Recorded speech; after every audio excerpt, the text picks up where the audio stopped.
지난 시간에는 이제 우리를 위하여 낮아지심으로 친히 사랑의 본을 보이신 그리스도에 대해서 나눴는데요.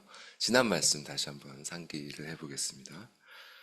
자, 그리스도께서는 그 근본 하나님의 본체로서 영원전부터 아버지와 함께 계셨던 하나님이셨죠.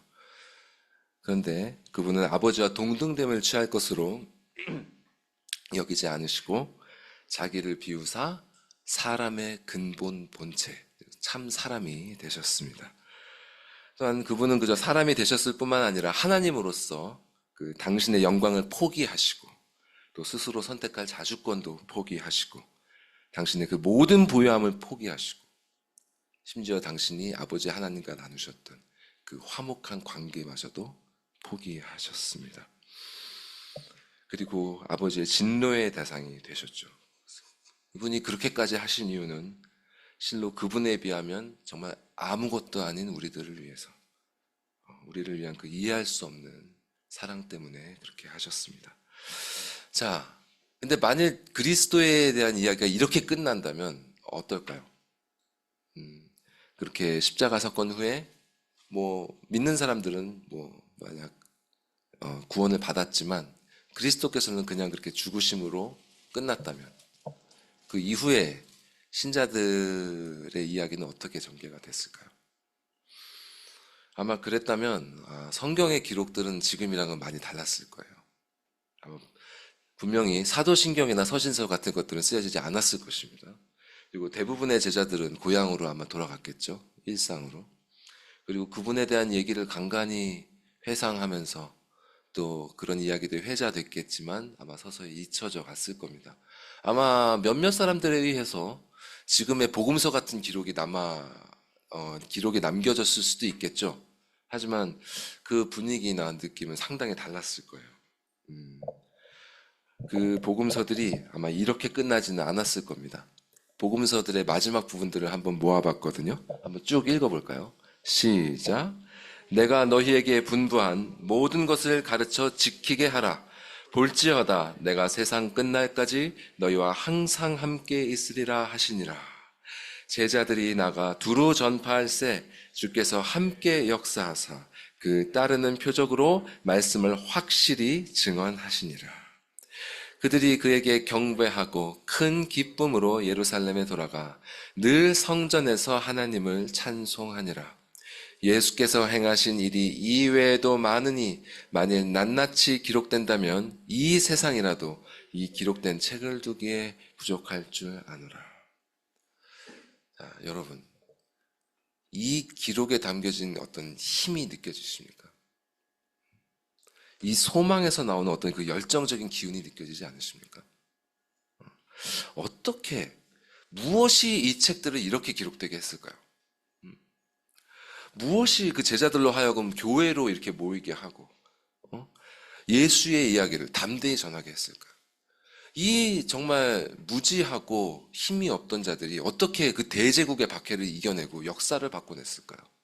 그리고 그 믿음이 지금 오늘날 이 시간까지 우리에게까지 이어지게 했을까요? 그것은 바로 그리스도의 죽으심으로 이야기가 끝나지 않았기 때문입니다. 그게 이야기의 끝이 아니었기 때문이에요. 하나님께서 준비하신 이야기는 십자가 이후에도 계속해서 이어집니다.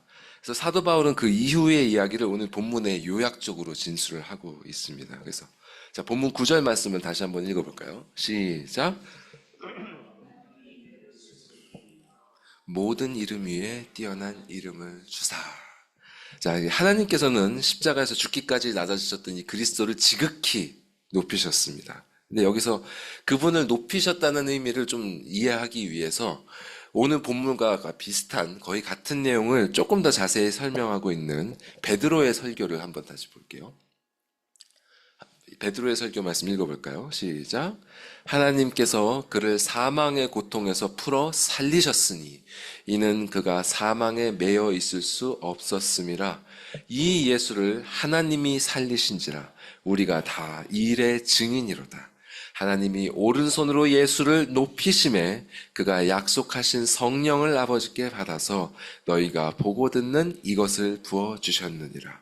다윗은 하늘에 올라가지 못하였으나 친히 말하여 이르되 주께서 내 주에게 말씀하시기를 내가 내 원수로 내 발등상이 되게 하기까지 너는 내 우편에 앉아 있으라 하셨도다 하였으니 그런즉 이스라엘 온 집은 확실히 알지니 너희가 십자가에 못 박은 이 예수를 하나님이 주와 그리스도가 되게 하셨느니라.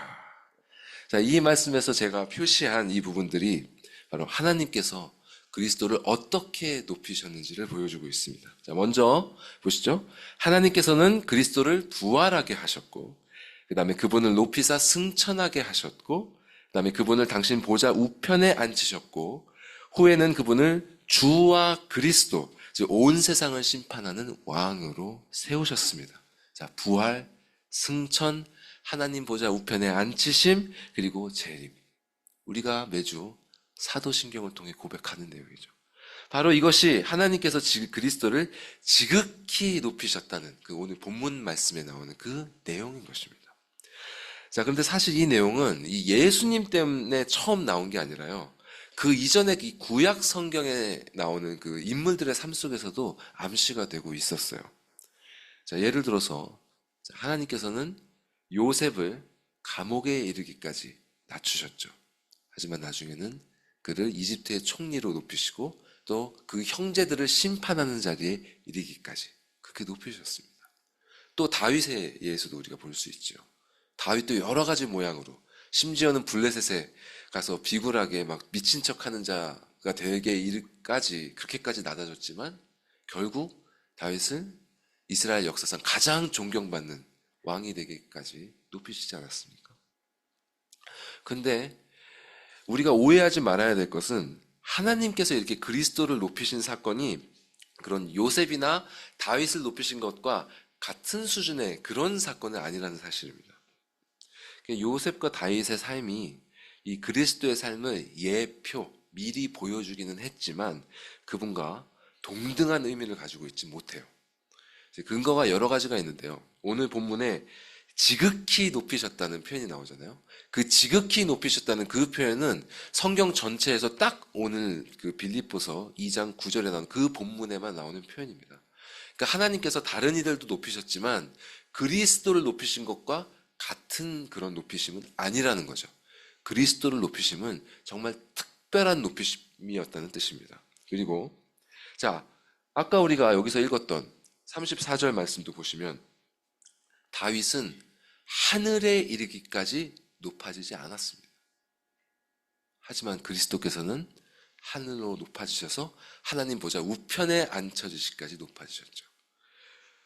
그렇게 그리스도의 높으심은 그 다른 어떤 것과도 비교할 수 없는 지극히 높아지심이었던 것입니다. 그리고 이것보다 더 중요한 것은 바로 이것입니다. 들어보십시오.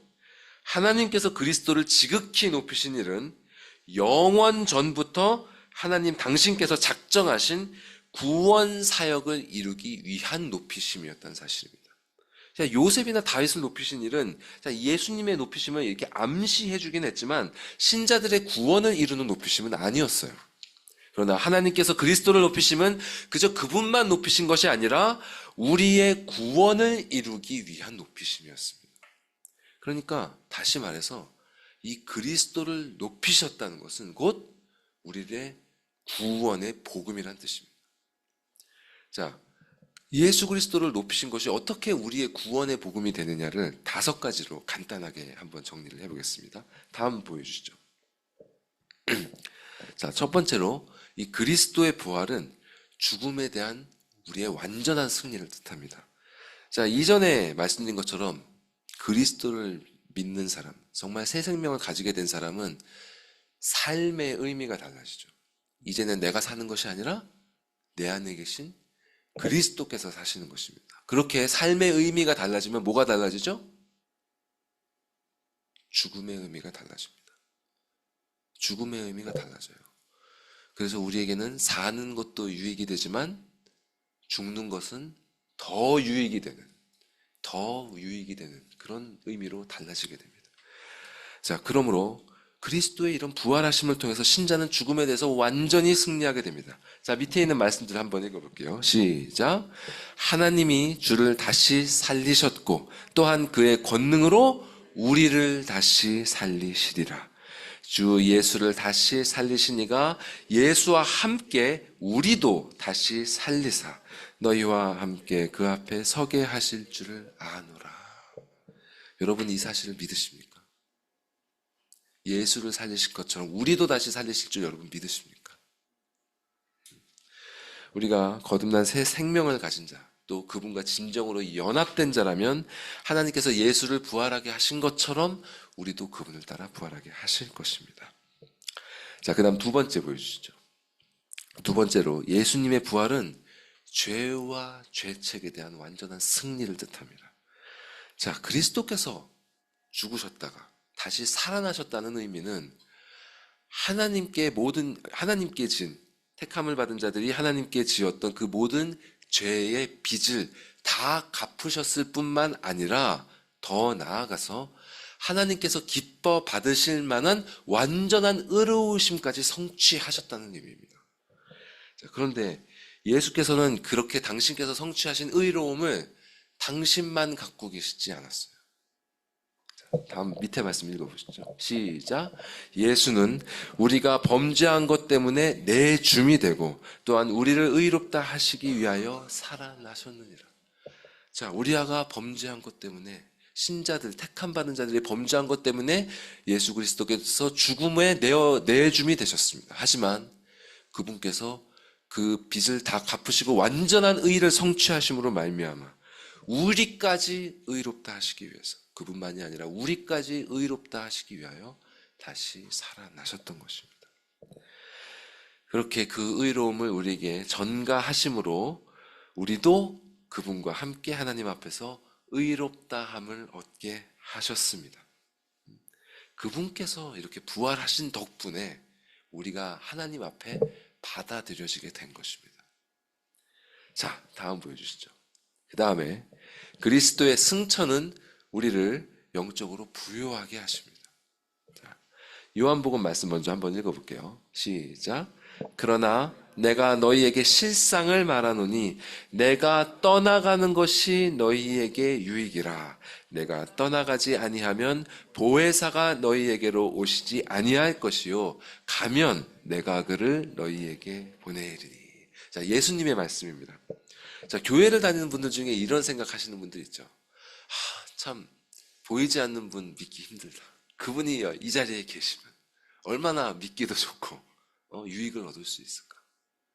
근데 예수님께서는 당신이 떠나가시는 게 우리에게 유익이라고 말씀하셨습니다. 그분이 승천하심으로 말미암아 누가 오셨죠? 보혜사 성령님이 오심으로 인해서 우리를 더 유익하게, 더 부요하게 하신다는 뜻이에요. 이러한 부요함에 대해서 아까 우리가 봤던 그 사도행전의 베드로의 설교에서 이렇게 언급된 바가 있습니다. 밑에 보시죠. 제가 읽겠습니다. 하나님이 오른손으로 예수를 높이심에 그가 약속하신 성령을 아버지께 받아서 너희가 보고 듣는 이것을 부어주셨느니라. 자, 이 날이 그 성령 하나님께서 처음 강림하신 날이거든요. 이때 사람들이, 베드로의 설교를 듣고 있던 사람들이 무엇을 보고 들었을까요? 그때 무엇을 보고 들었습니까, 이 사람들이? 베드로와 함께한 제자들이 그 정말 알미 없는, 배움이 없는 그 일자 무식의 제자들이 갑자기 각 나라와 각 지방의 방언으로 그들이 배울 수 없었던 그 언어로 하나님의 큰 일을 담대히 선포하는 것을 보고 들었습니다. 이 놀라운 광경, 그들이 받았던 그 은사, 그리고 그들이 그 진리에 의해서 받았던 그 담대한 것, 이거는 신약 성경이 이야기하고 있는 그 성령 하나님께서 주시는 그 풍성한 부요함 중에 일부에 지나지 않습니다, 사실. 그 외에도 얼마나 많은 유익들이 우리에게 약속되어 있는지 몰라요. 기억나시는 거 있습니까? 성령의 9가지 열매. 사희화오 자양 중온절. 사랑, 희락, 화평, 오래 참음, 자비, 양선, 충성, 온유, 절제. 이것만 있습니까, 여러분? 이 성령 하나님께서 역사하시는 그 시대에 우리가 살고 있습니다. 근데 지금 이 풍성함을 여러분 누리고 계십니까? 이것들이 이미 우리에게 허락된 것입니다. 자, 또 다음 보여주시죠. 자, 네 번째로 그리스도께서 하나님 우편에 앉으신 것은 우리 구원의 보증이 되십니다. 자, 로마서 말씀 읽겠습니다. 시작. 누가 정죄하리요? 죽으실 뿐 아니라 다시 살아나신 이는 그리스도 예수시니 그는 하나님 우편에 계신 자요 우리를 위하여 간구하시는 자시니라. 자, 하나님과 가장 가까운 곳, 그분 우편에 계신 분이 바로 신자를 위하여 간구하시는 그리스도 예수십니다. 자, 그분이 우리를 위해서 하나님과 가장 가까운 곳에서 간구해 주시는데 누가 신자를 정죄할 수 있겠습니까? 세상은 뭐 다르죠. 가장 큰 권력자가 있으면 내가 가장 그와 가까운 줄 알았는데 또 누가 더 가까운 곳에 있어서 그 권세를 좌지우지하고 이러지 않을까. 그런 것이 있지만 우리에게는 그분과 가장 가까우신 그리스도가 계십니다. 근데 누가 우리의 구원을 흔들 수 있겠습니까? 우리가 진정 거듭난 자라면. 이렇게 우리 구원의 보증은 정말 이 땅을 사랑하는, 정말 이 땅을 엉망으로 살아가는 그런 형편없는 우리의 순종에 달려있는 것이 아니라 하나님 보좌 우편에 앉아 계신 그리스도의 공로에 달려있습니다. 얼마나 감사한 일입니까, 여러분? 자, 마지막으로 5번째 보겠습니다. 자, 그리스도께서 재림하셔서 만물을 심판하시는 일을 통해서 우리의 구원은 완성될 것입니다. 자, 디모데후서 말씀 읽을게요. 시작. 이제 후로는 나를 위하여 의의 면류관이 예비되었으므로 주 곧 의로우신 재판장이 그날에 내게 주실 것이며 내게만 아니라 주의 나타나심을 사모하는 모든 자에게 도니라. 자, 참된 신자에게 예비된 이 의의 면류관은 아직 우리에게 씌워지지 않았습니다. 우리의 구원은 아직 완성되지 않았습니다. 그 완성은 우리의 의로우신 재판장이 오실 때 그날에 이루어질 것입니다. 주의 나타나심을 사모하는 자들, 이 새 생명이 주는 그 열망을 가지고 살아가는 자들에게 의의 면류관이 주어질 것입니다. 자, 이것이 바로 하나님께서 그리스도를 지극히 높이셨다는 그 사실, 곧 그 지극히 높이셨다는 사실이 우리 구원의 복음이 되는 이유입니다. 이렇게 하나님께서 그분을 높이심으로 우리에 대한 구원을 확증하시고 구원의 그 모든 유익들을 내려주시고 또 완성하십니다. 우리가 지금까지 살펴본 이 모든 축복들이 바로 그리스도의 높아지심을 통해서만 우리에게 오는 것입니다. 자, 참 이 그리스도의 높아지심이라는 이 진리를 우리가 어떻게 사모하지 않을 수 있겠습니까? 이 진리를 붙잡지 않고 우리가 살 수 있겠습니까? 여러분, 세상에 이 진리와 비교할 수 있는 게 있습니까? 여러분, 이 진리보다 더 좋은 것을 알고 계신 게 혹시 있습니까? 이 세상에서 정말 우리에게 가장 좋은 것, 가장 유익한 것은 바로 높아지신 그리스도 그분을 바라보고 붙드는 것입니다. 그것보다 우리에게 더 유익한 게 없어요. 자, 근데 오늘 본문에서 사도 바울은 이렇게 풍성한 그리스도의 높아지심에 대한 내용을 단 하나의 사실로 집약을 시키고 있습니다. 단 하나의 사실로. 그래서 바로 하나님께서 그리스도에게 모든 이름 위에 뛰어난 이름을 주셨다는 그 사실입니다. 하나님께서 그분을 부활하게 하시고 승천하게 하시고 보좌 우편에 앉히시고 다시 재림한 심판주가 되게 하시는 이 모든 일의 그 궁극적인 의미가 바로 그리스도 예수에게 모든 이름 위에 뛰어난 이름을 주셨다는 데 있다는 것입니다. 자, 그 이름이 무엇이길래 이 모든 내용을 포괄할 수 있는 것인가? 그 대부분의 신학자들이요, 이 본문을 구약의 이사야서와 연결시킵니다. 이사야서의 내용이 이 본문의 내용과 아주 긴밀하게 연결이 되어 있거든요. 자, 다음 슬라이드 한번 보여주시죠. 자, 맨 위의 구절을 한번 보시면요. 이 구절을 오늘 본문에서 바울이 사실 그대로 인용하고 있는 것입니다. 보시면 내게 모든 무릎이 꿇겠고 모든 혀가 맹세하리라는 부분이 나오죠. 자, 내게라는 모든 무릎이 꿇겠다는 이분이 누구십니까? 자, 바로 밑에 구절에 표시한 것처럼 여호와 하나님이십니다. 여호와 하나님께 모든 무릎이 꿇을 것이고 모든 입술이 맹세할 것입니다. 그분 외에 다른 신이 없고요. 그분은 공의를 행하시고 구원을 베푸는 하나님이십니다. 그분 외에 다른 분이 없어요. 근데 그분의 이름이 무엇이죠? 밑에 나온 말씀처럼 그분의 이름은 여호와이십니다.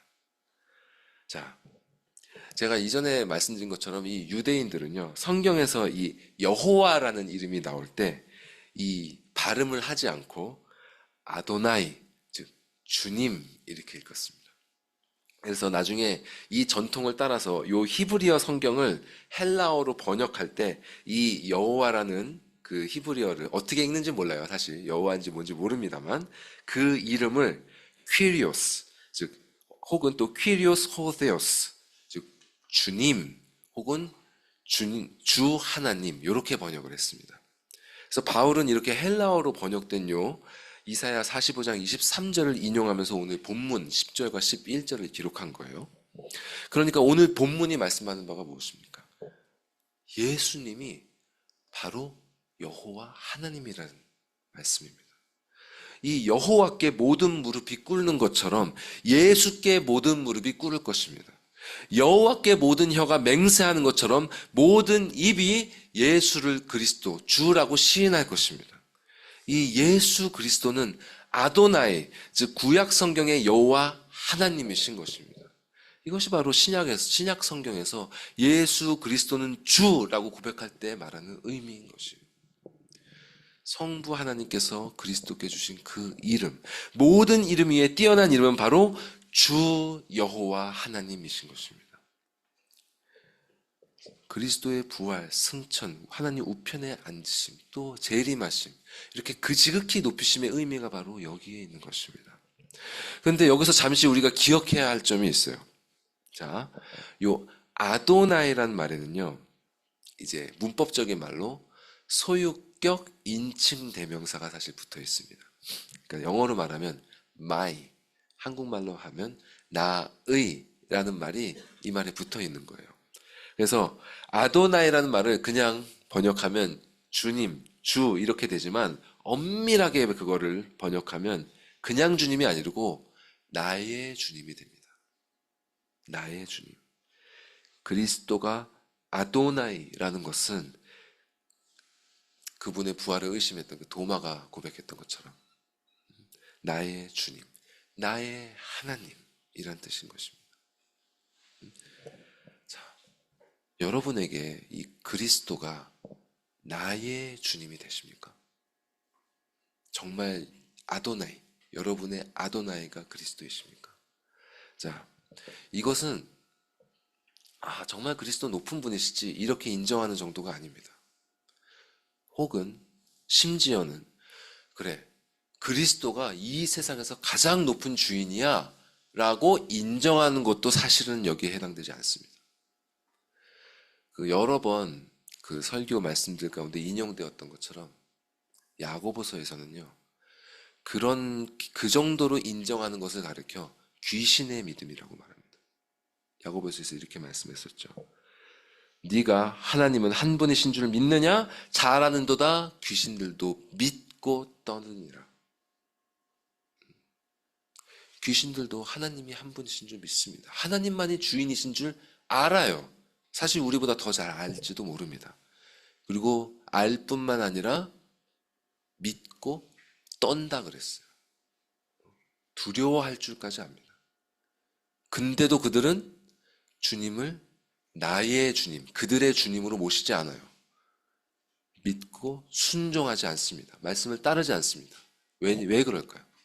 왜냐하면 그들이 그분을 두려워하긴 하지만, 심지어 믿기까지 하지만 그분을 그들의 주님으로 받아들이지 않기 때문입니다. 주님이 그들과 아무 상관이 없기 때문이에요. 그리스도께서 여러분과 아무 상관이 없다면 그리스도께 약속된 이 모든 구원의 복락 역시 여러분과 아무 상관이 없는 것입니다. 여러분, 이 질문을 정말 진지하게 생각하셔야 됩니다. 그리스도가 여러분의 아도나이가 되십니까? 정말 여러분, 그리스도를 여러분의 주님으로 믿으시고 그렇게 느끼고 또 그렇게 살아가고 계십니까? 자, 우리는 이 질문 앞에서 정말 인정할 수밖에 없어요. 우리가 입술로는 그분을 주님이라고 부르지만 우리 삶은 그렇지 못하다는 사실을, 그분은 나의 주님이라고 하기에는 자신이 너무나 부족하다는 사실을 우리는 인정할 수밖에 없습니다. 이 사실이 여러분을 정말 아프게 합니까? 이 문제 때문에 정말 가슴을 치고 애통해하며 그렇게 살고 계십니까? 이 참된 신자는요, 때때로 찾아오는 이 애통함을 피할 수 없습니다. 그런데 이런 애통함에도 불구하고 우리 신자가 계속 좌절하고 근심에 빠져들지 않을 수 있는 이유는 이렇게 우리가 부족하기 때문에 그리스도께서 죽기까지 우리를 도우셨고 지금도 우리와 함께하고 계심을 우리가 알기 때문입니다.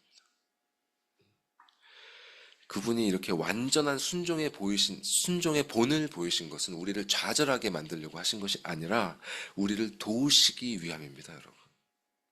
그분이 하늘로 올라가신 것은 우리를 떠나시려는 것이 아니라 우리와 항상 함께 있으려 하시기 때문입니다.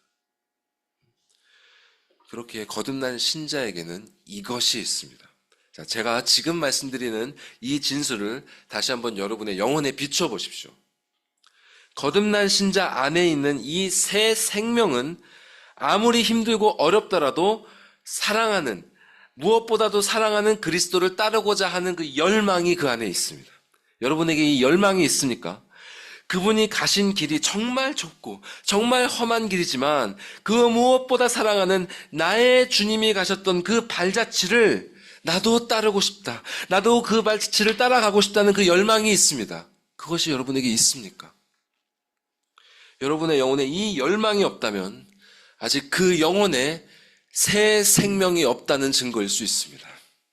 혹은 지금 어떤 죄에 깊이 빠져서 혹은 그 죄에 붙들려서 생명이 없는 돌과 같이 그 마음이 무뎌져 있는 상태일 수 있습니다.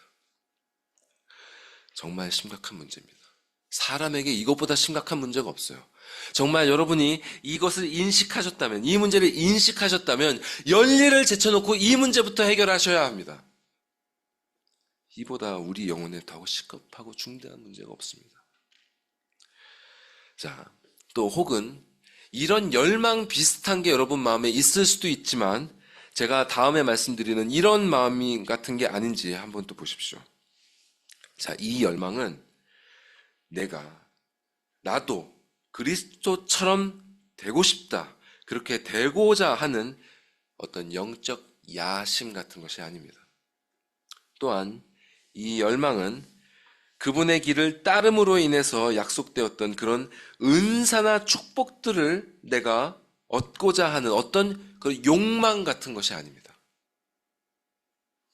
이 열망은 그리스도 외에 다른 어떤 것들을 얻고자 하는 그런 게 아니라, 어떤 다른 동기가 아니라 그저 그분의 구원이 너무 감사하기 때문에, 그저 그분의 사랑이 너무 감격해서 나도 그분을 사랑할 수밖에 없기 때문에, 그리고 정말 이 세상의 다른 모든 것들이 그분을 붙잡는 것과 비교해서 정말 헛될 뿐이구나, 이런 걸 정말 가슴 깊이 깨달았기 때문에, 그렇기 때문에 이 새 생명이 내 영혼 안에서 몸부림치는 그런 몸부림입니다.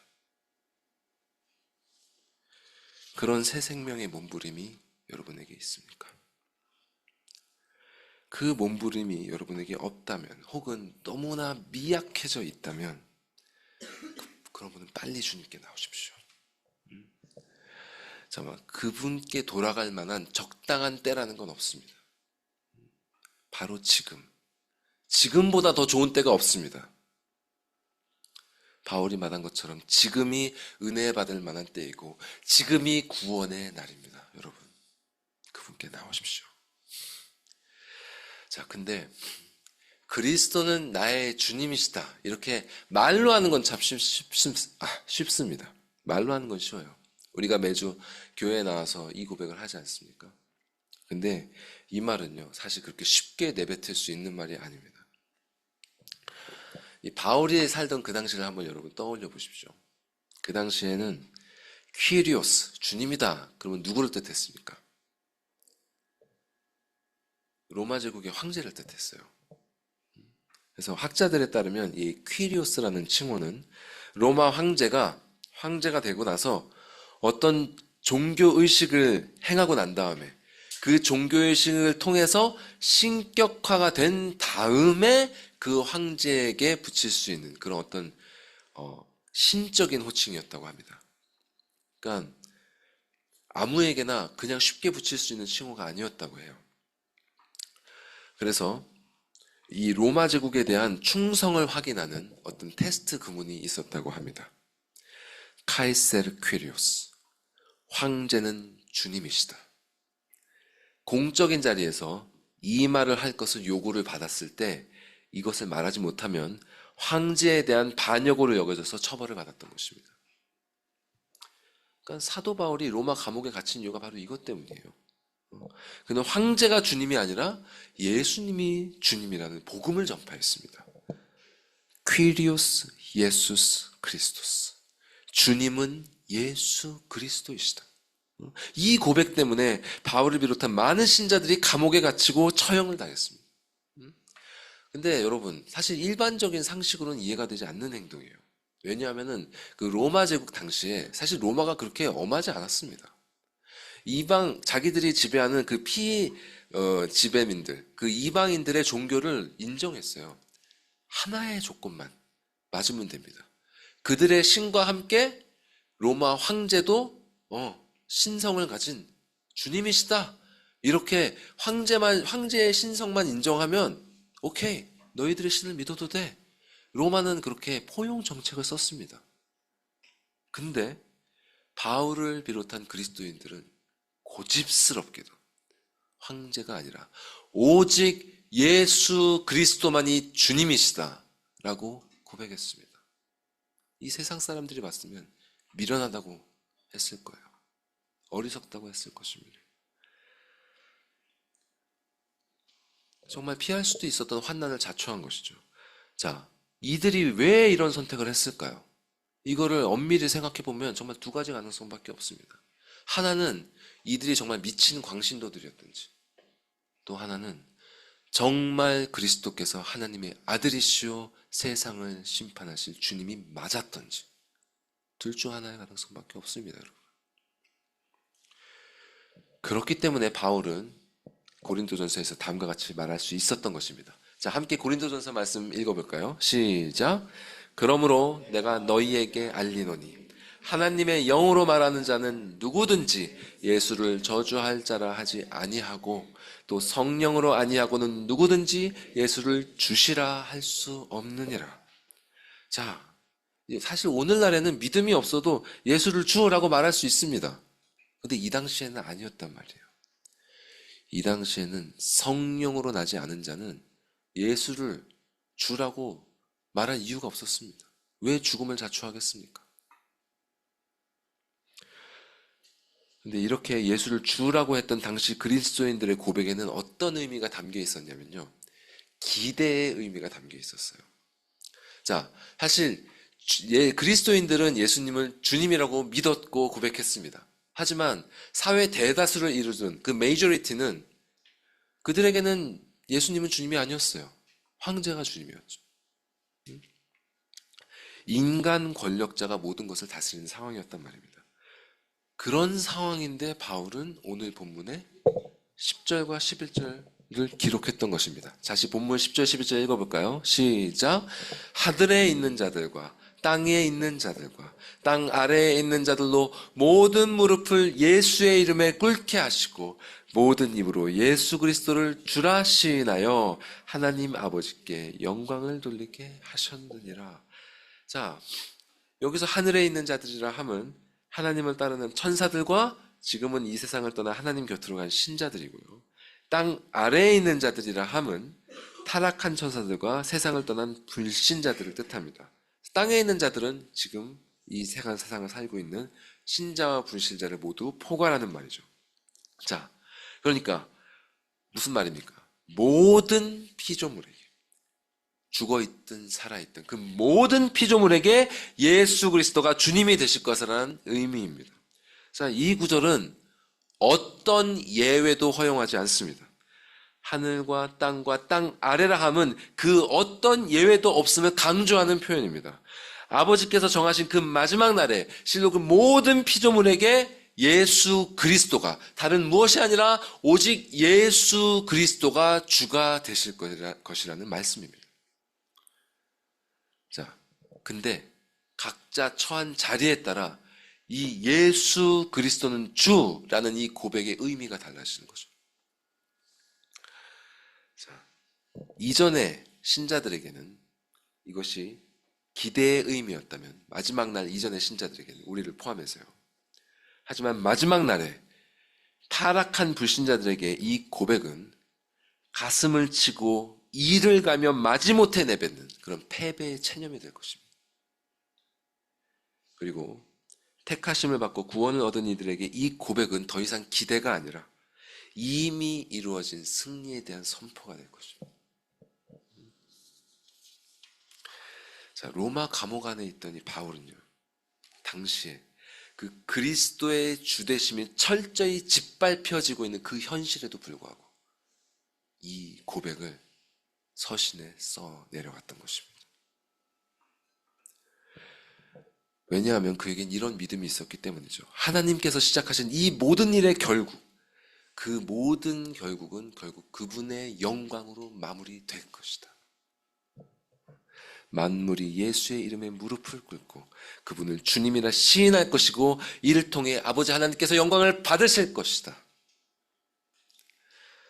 바울만이 아니라 예수님께서도 십자가에 못 박히시기 전에 이미 그 영광을 바라보시고 아버지께 이렇게 기도를 시작하신 적이 있습니다. 제가 읽겠습니다. 요한복음의 예수님의 기도입니다. 예수께서 이 말씀을 하시고 눈을 들어 하늘을 우러러 이르시되 아버지여 때가 이르렀사오니 아들을 영화롭게 하사 아들로 아버지를 영화롭게 하옵소서. 이 하나님께서 아들을 영화롭게 하심은, 즉 그리스도를 지극히 높이심은 그렇게 높아지신 그리스도를 통해서 당신을 영화롭게 하시기 위함입니다. 하나님께서 진행하신 이 모든 역사의 목적이 여기에 있습니다. 그분이 구속사를 시작하셔서 영생 얻을 자를 선택하시고 정하신 때에 그리스도를 이 땅에 보내사 십자가의 죽음에 이르기까지 낮추시고 다시 그분을 지극히 높이사 당신의 보좌 우편에 앉게 하신 그 이유가 여기에 있습니다. 그래서 결국 당신의 찬란한 그 영광을 드러내심으로 만물이 이를 세세토록 찬송하게 하려 하심인 것입니다. 그래서 바울은 로마서에서 이렇게 선언하고 있습니다. 중간에 로마서 말씀을 함께 힘차게 읽어보겠습니다. 시작. 이는 만물이 주에게서 나오고 주로 말미암고 주에게로 돌아감이라. 그에게 영광이 세세 있을지어다. 아멘. 우리를 이 세상에 존재하게 하시고 지금까지 우리 인생을 붙들어 주신 이유가 바로 여기에 있습니다.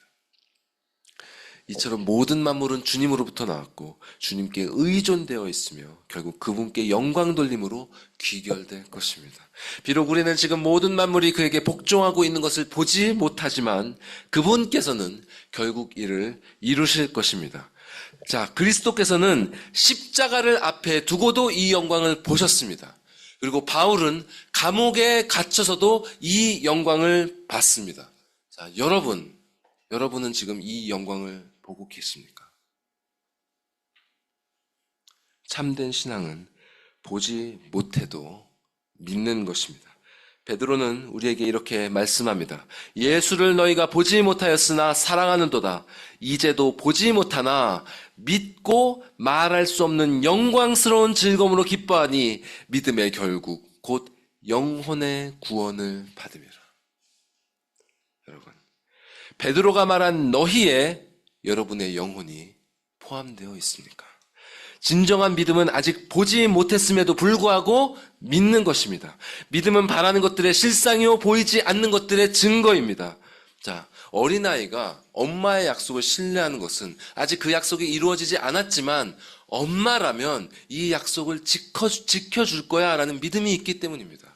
자, 여러분, 아까도 목사님께서 아이들의 믿음에 대해서, 아이와 같은 믿음에 대해서 말씀하셨습니다만 아버지 하나님, 우리 아버지 하나님에 대하여 여러분 이와 같은 어린아이와 같은 믿음이 있으십니까? 히브리서에서 보여주고 있듯이 수많은 믿음의 신주들이 아직 그분의 약속이 이루어짐을 보지 못했음에도 불구하고 그 말씀을 믿었고 하나님께서는 한 사람에게도 빠짐없이 그 믿음에 응답하셨습니다. 우리는 그리스도를 통해서 보여주신 그 구원의 약속을 믿는 믿음이 있어야 됩니다. 말씀을 맺도록 하겠습니다. 그분의 주되심은 하늘에선 이미 이루어졌지만 아직 땅에서는 이루어지지 않은 상태에 있습니다. 그러나 믿음의 눈으로 하늘을 바라보며 살아가는 참된 신자들은 아버지의 뜻이 하늘에서 이루어진 것과 같이 땅에서도 이루어질 줄을 믿는 사람들입니다. 성경은 이렇게 이미 이루어짐과 아직 이루어지지 않음 사이에 살아가는 우리에게 이렇게 살아갈 것을 권면합니다. 마지막으로 두 가지 권면의 말씀을 드리도록 하겠습니다. 보여주시죠. 먼저 이 땅에서 그리스도를 따르는 여정 가운데 우리에게 필요한 것은 바로 자신을 낮추는 일입니다. 지난 시간에 말씀드린 것처럼 하늘의 영광에 이르기 위해서 스스로가 자신을 높이는 것은 그리스도의 방법이 아니라 사탄의 방법입니다. 그리스도께서는 자신을 낮추셨고 하나님께서는 그분을 높이셨습니다. 이와 같이 우리가 자신을 낮출 때 하나님께서는 그리스도를 통해서 우리를 당신 곁에 이르도록 높이실 것입니다. 자, 성경에 나온 이런 낮아짐과 높아짐의 원리를 함께 쭉 읽어보겠습니다. 시작! 무릇 자기를 높이는 자는 낮아지고 자기를 낮추는 자는 높아지리라. 누구든지 자기를 높이는 자는 낮아지고 누구든지 자기를 낮추는 자는 높아지리라.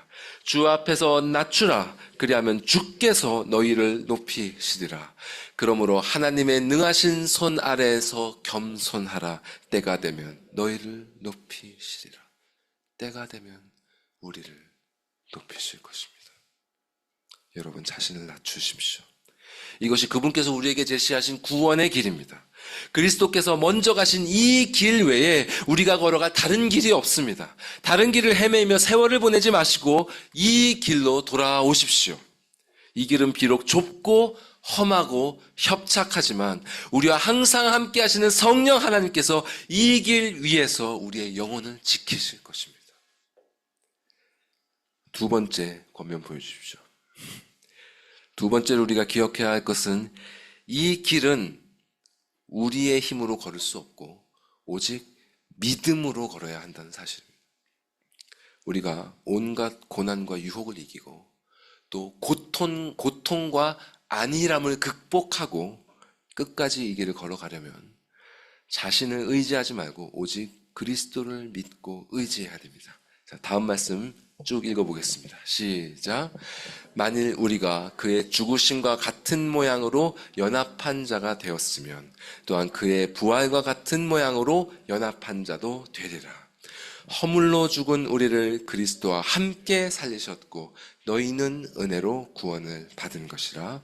또 함께 일으키사 그리스도 예수 안에서 함께 하늘에 앉히시니 그러므로 우리에게 큰 대제사장이 계시니 승천하시니 곧 하나님의 아들 예수시라. 우리가 믿는 도리를 굳게 잡을지어다.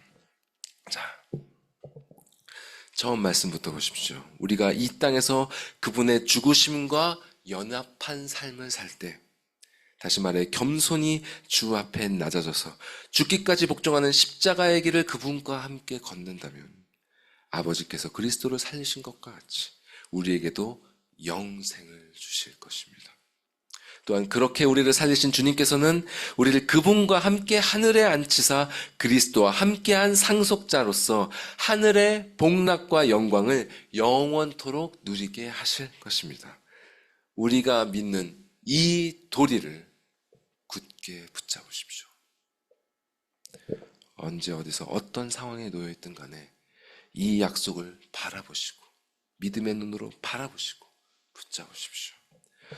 먼저 그리스도를 따라갔던 사도들과 수많은 믿음의 선조들이 그랬던 것처럼 보이지 않는 그분의 약속을 믿음의 눈으로 바라보고 걸어가는 모든 자에게 그 믿음의 실상이 눈앞에 나타나게 될 것입니다.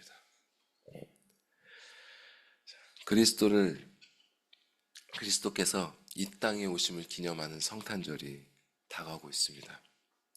이 그리스도께서 사람이 되심은, 성육신 하심은 그분의 낮아지심이 우리 눈에 드러난 첫 번째 사건이었습니다. 우리도 그분의 그 본을 따라서 그렇게 낮아져야 할 것입니다. 여러분, 죄된 본성을 쫓아갔던 그 모든 발걸음 이제 멈추십시오. 사탄의 길을 따라 높이려 했던 모든 것들 이제 내려놓으십시오. 그리고 아버지께서 주신 새 생명의 열망을 따라서 살아가십시오. 우리를 사랑하신 예수 그리스도를 따라서 한 걸음 한 걸음 밑으로 내려가십시오. 이렇게 가면 손해보지 않을까? 이렇게 가면 상처받지 않을까? 이렇게 가면 죽지 않을까? 염려가 있을 수 있습니다. 하지만 아버지께서는 절대로 여러분을 놓지 않으십니다. 걱정하지 마십시오. 두려운 마음이 들 때는 믿음의 눈을 들어서 그리스도께서 올라가신 그 하늘을 바라보십시오. 아버지께서 그렇게 그리스도를 높이신 것 같이 여러분도 높이실 것입니다. 그리스도께서는 제자들 앞에서 하늘에 올라가신 그 모습처럼 그렇게 이 땅에 다시 오셔서 심판주로 재림하실 것입니다. 그 무엇도 심판주이신 그분을 이길 수 없습니다. 그 누구도 그분의 약속이 이루어지는 것을 막을 수 없습니다. 그렇게 높아지셔서 만물 중에 영광스럽게 되실 우리 주님을 소망하고 또 찬양하고 그분의 위로하심 속에 큰 은혜 누리시는 복된 성탄주간 되시기를 소망합니다. 기도하시겠습니다. 주님, 오늘 우리에게 빛 대신 말씀 주심 감사드립니다. 부디 우리의 어두운 눈을 뜨게 하사 이 말씀의 빛 앞에서 이 말씀의 빛으로 우리에게 보여주신 높아지신 그리스도의 영광을 보게 하여 주시옵소서.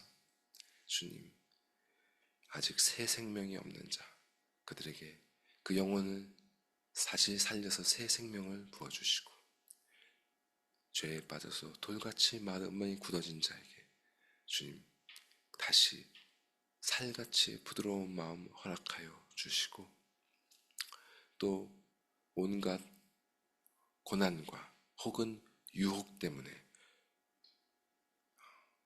고통을 겪고 또 안일함에 덫에 빠져있는 모든 자들에게 주님 다시금 소망의 힘을 주사 믿음의 눈을 떠서 이 영광을 바라보고 그 이전에 성도들이 그랬던 것처럼 죽음을 이겨내고 믿음의 길을 걸어가는 복된 성도들 다 되게 하여 주시옵소서. 이 세상이 너무나 악합니다. 모든 것이 우리의 믿음을 무디게 하고 믿음을 잃어버리게 합니다. 주님, 이 믿음 잃지 않게 하시고 이 귀한 것 우리의 후손들에게 꼭 물려줄 수 있도록 굳게 지킬 수 있도록 인도하여 주시고 주님, 우리 모두가 다 같이 약속하신 것처럼 모든 성도와 함께 그리스도를 바라보며 새 색토록 당신의 영광을 찬양할 수 있도록 인도하여 주시옵소서.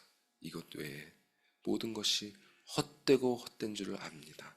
주님, 참된 기쁨, 참된 소망, 참된 안식, 그리스도 안에서 누리는 모든 성도들 다 되게 하여 주시옵소서. 이 모든 말씀 예수 그리스도의 이름으로 기도드리옵나이다. 아멘.